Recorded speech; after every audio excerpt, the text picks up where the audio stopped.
everyone, welcome to my channel. In today's video, I'm super excited to share with all of you my favorite makeup products for the year of 2021. So these best of the year roundup videos are some of my favorite videos to watch on YouTube. I feel like there's always so many makeup releases every year that it's really hard to keep track of, and so it's really nice when people just kind of narrow it down to their favorite products of the year. 2021 was the first year that I had this channel on YouTube, so I picked up and tried out a ton of makeup products this year. And so for this end of the year roundup, I've decided to split this up into 3 separate videos. The first video, which is today's video, is going to focus on face products. So everything from foundation to powder to bronzer to blush to highlight. And then my second video is going to focus on eye products. So eyeshadow, eyeliner, eyebrow products. And then the last video is going to focus on lip products. So lip pencil, lip balm, lip gloss, lipstick, everything in that category. And this roughly mirrors what I did for my best of 2020 makeup videos. So if you guys are interested in last year's favorites, then definitely check out those videos as well. Looking back on those videos, it's amazing how far my channel has come since then. Those were some of the very first videos that I uploaded on YouTube. I had pretty much 0 subscribers when I uploaded those videos. So thank you all so much for joining my channel, for watching my videos, for liking, commenting on them.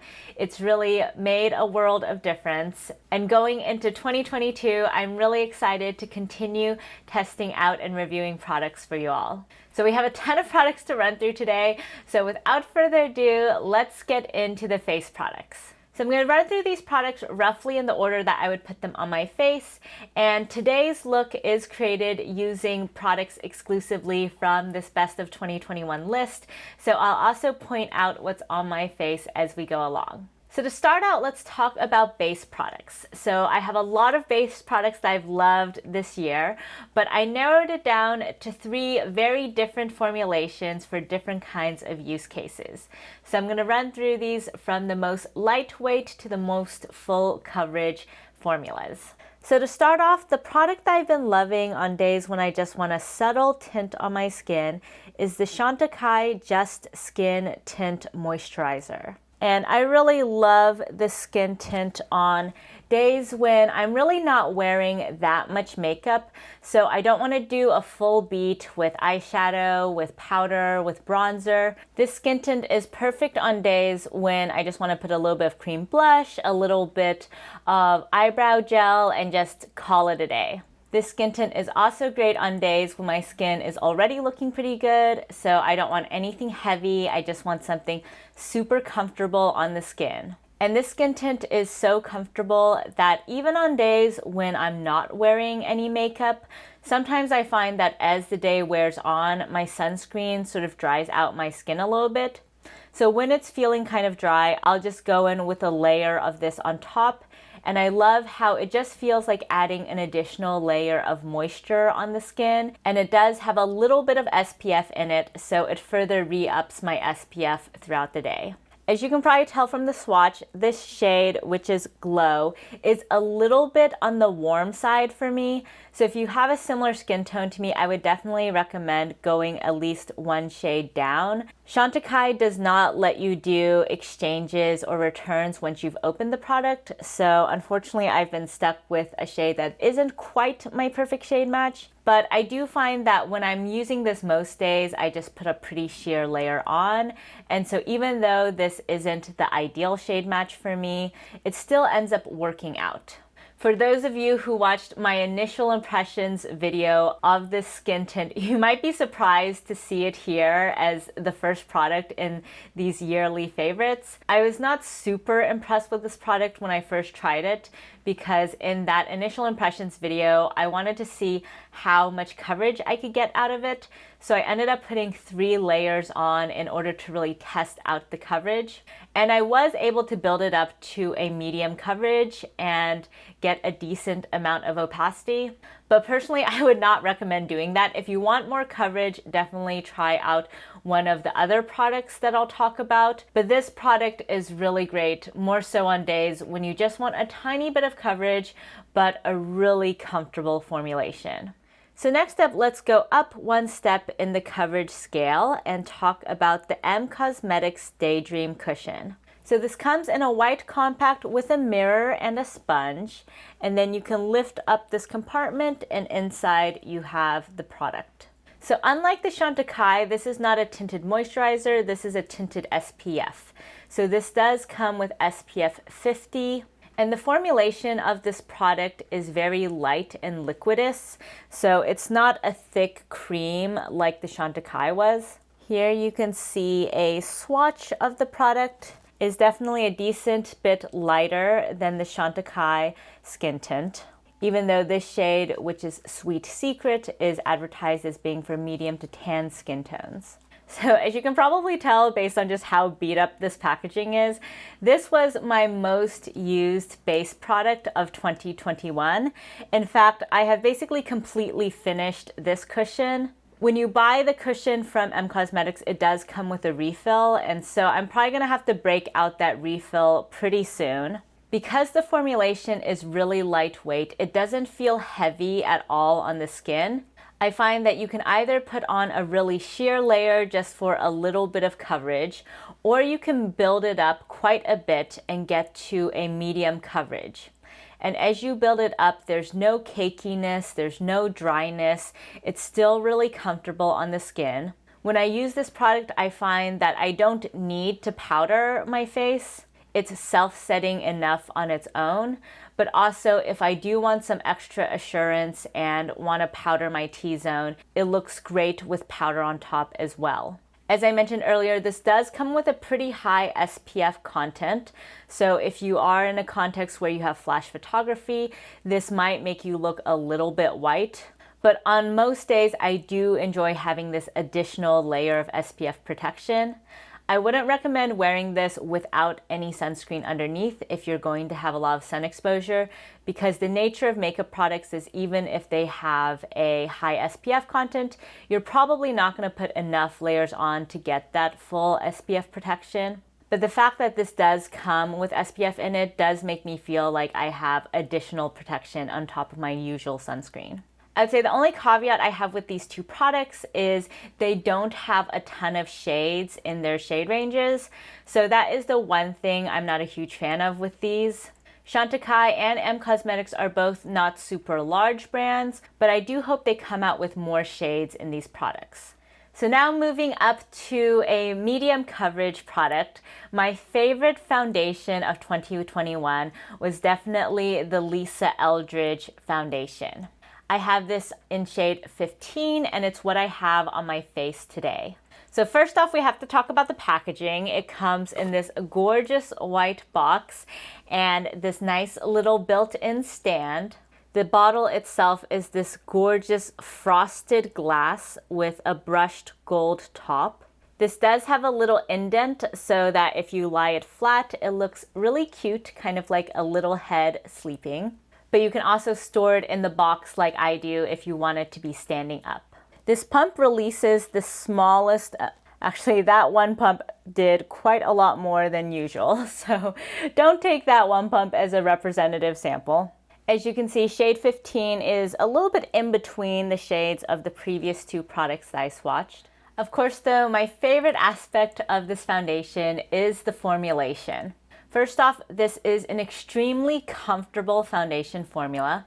I have pretty dry skin, so with most foundations, as the day wears on, I find that they can be pretty drying and uncomfortable on my skin.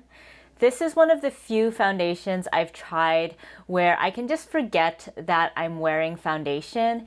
Even if I build this up to a pretty decent coverage, even if I add powder on top, it still feels really comfortable by the end of the day. Also, I love how pretty much compared to any other tinted base product that I've tried, this one oxidizes very, very little.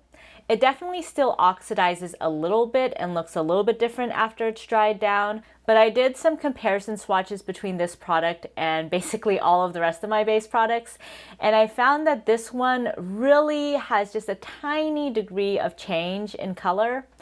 And that's really great because I hate it when you look really good after you put on your makeup, you calibrated your concealer and your bronzer, so everything's just kind of looking really nice. And then as the day wears on, you just look more and more orange. I don't know if that ever happens to you guys, but it's definitely happened to me. And I know it has because in some of my past videos, I look very different between the beginning and the end of the video. And so that never happens with this product. It really stays true to color throughout the day and really changes very minimally. Also, I find that the effect of this foundation is really beautiful on the skin. The finish is not very dewy and not very matte, so it's definitely a true satin natural finish. It looks really great in photography. There's no SPF in this product, so you won't get any flashback if you're doing flash photography. It looks really smoothing on the skin, and it also plays pretty well with powders. So this is advertised as a self-setting foundation, and I have found that it looks beautiful by itself even without powder. But for me personally, over the course of the day, if I wear this unset, I do find that my nose area gets a tiny bit shiny by the end of the day. So I have enjoyed using this with some powder throughout my T-zone, and I find that it plays really well with the powders that I've tried it with. So overall, I absolutely love this foundation. If you're interested in this foundation and curious about shade matches, definitely check out my original video where I swatched 12 shades of this foundation from the little swatch cards. So hopefully that can be helpful for any of you who are looking for your shade match. But I absolutely love this foundation, would highly recommend it, especially if you're like me and you have skin that's on the drier side and you find that most foundations aren't super comfortable. This is a great formulation to try out. So moving right along from foundation, let's talk about concealer. And again, I'll talk about these from most lightweight to most full coverage. So technically, my favorite very lightweight concealer of the year is the Glossier Stretch Concealer in the shade G8. But I mentioned that in my 2020 favorites, so the one rule I'm maintaining for this 2021 favorites is I will not repeat any products from last year's favorites. So instead, I'm going to talk about this Tarte Hydrocealer in the shade Light Medium Honey. So this was a really surprise favorite for me this year. I actually got this in an Ipsy bag, so I had not really heard anyone talk about this product. I did not have this on my radar at all.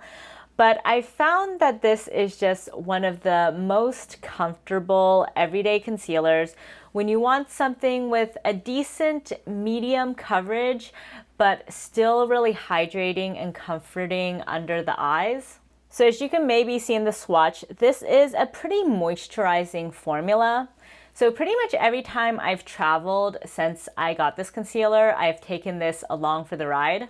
Some of the other concealers I'll talk about shortly definitely provide higher coverage than this one, but this one provides a really decent amount of coverage for the level of comfort it provides. And for me, my under eye area does have a tendency to crease a lot, to feel really dry.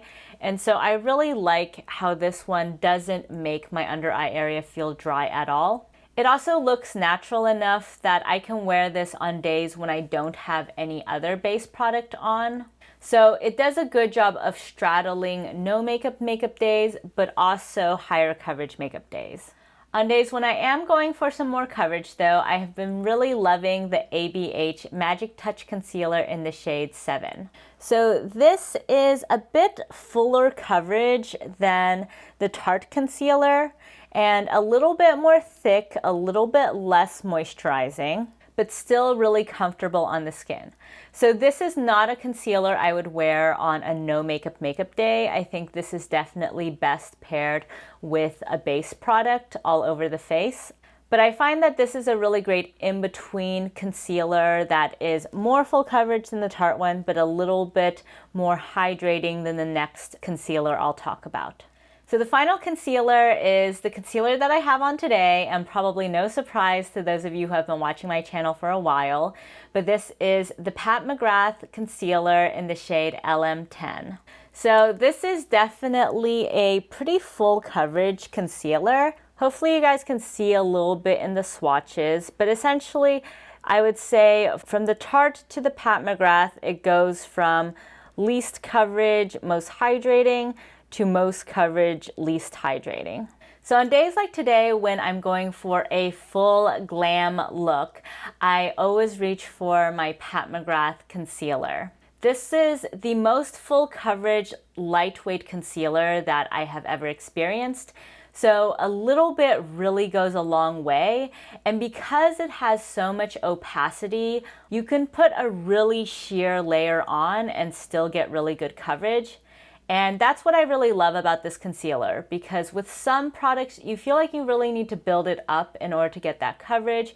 And of course, as you build it up, it gets cakier, it gets heavier, it creases more.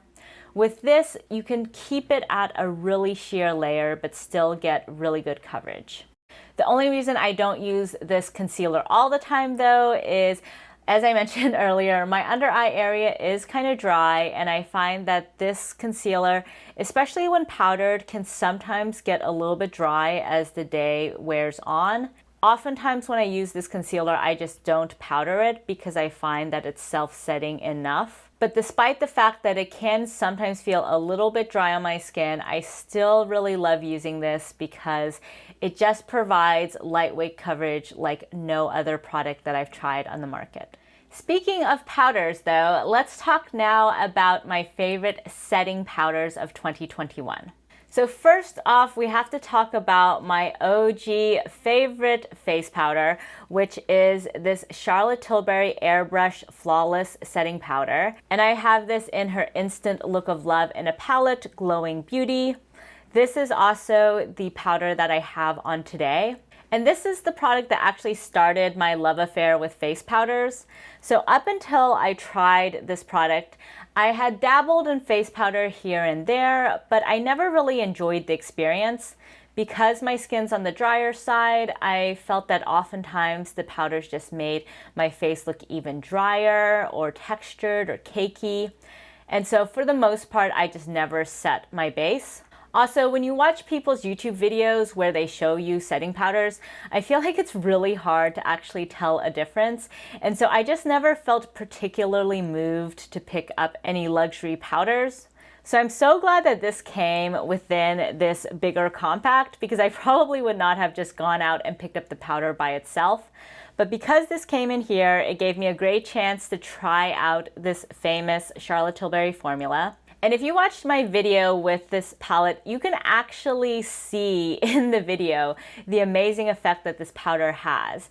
It really immediately mattifies and blurs your skin. And I know if you're like me and you have drier skin, the idea of a mattifying powder probably does not sound very good, but I really love this one on days when I want my makeup to last and I don't want my T-zone to just look completely glowy by the end of the day. This powder does an excellent job of really setting and locking in your cream and liquid base products. It blurs your pores, perfects your skin, and at least for me, I have found it to not be drying on my skin, which is quite remarkable.